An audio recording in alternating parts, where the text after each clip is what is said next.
Little Red Riding Hood. Little Red Riding Hood lived in a cottage by a wood. One day, her mother said, "Your grandma is ill. Please take this packets of cakes and fruit to her." So Little Red Riding Hood set off with the packet, wearing her red cape. "Don't talk to strangers, especially not to wolf," her mother called. "Bye, Mom." Little Red Riding Hood walked through the wood. The trees were tall and made scary shadows. Suddenly, a wolf jumped out. "Hello? Growled the wolf. Where are you going?" "I'm taking some cakes and fruit to my grandma," said Little Red Riding Hood. "What a sweet child you are," said the wolf. "Why not pick your grandma some flour too?" With that, the big bad wolf ran off, leaving Little Red Riding Hood happily picking flowers. Little did she know, the wolf had raced ahead to Grandma's house. When he arrived, the wolf knocked softly on the door.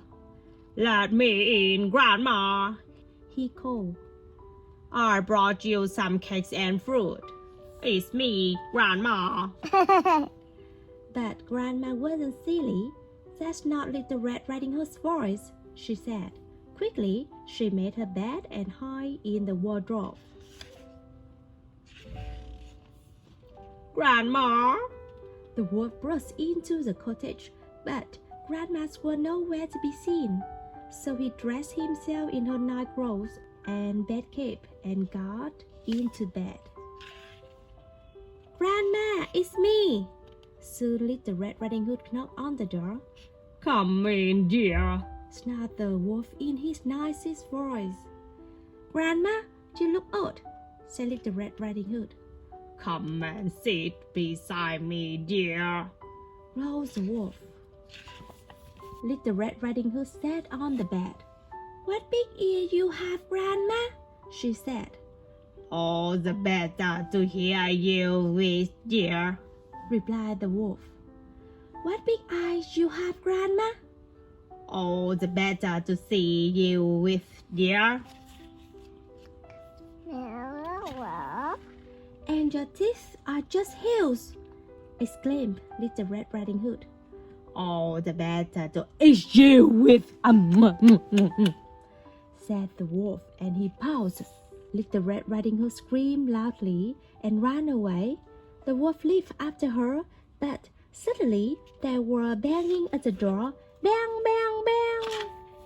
Little Red Riding Hood opened the door. There stood a woodcutter who had heard her screams.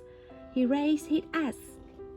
With a howl of fear, the big bad wolf dashed past the woodcutter, out of the cottage and away into the forest.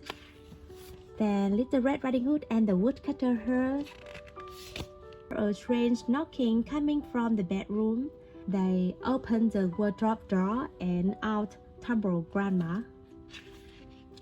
"This is a cause for celebrations," exclaimed Grandma. So she put the kettle on and let Mẹ phải mua giống như bánh này còn muối màu hồng. Cupcake hả? Okay. So she put the kettle on and led the table. They all sat down to tea and cakes. Yummy, yummy, yummy, yummy. Mẹ ơi, sao mấy con này không ăn? Đang chuẩn bị ăn, phải uống trà đã chứ con. Never again did Little Red Riding Hood talk to strangers. As for the wolf, he kept well away from little girls. Mẹ ơi, đồ ăn đâu?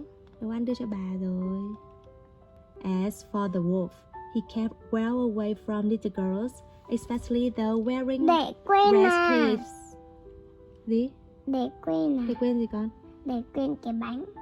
Đâu, đấy là mang bánh cho bà mà. Bà bị ốm, thế là mẹ sai cô bé quàng khăn đỏ mang bánh cho bà mà, đúng không?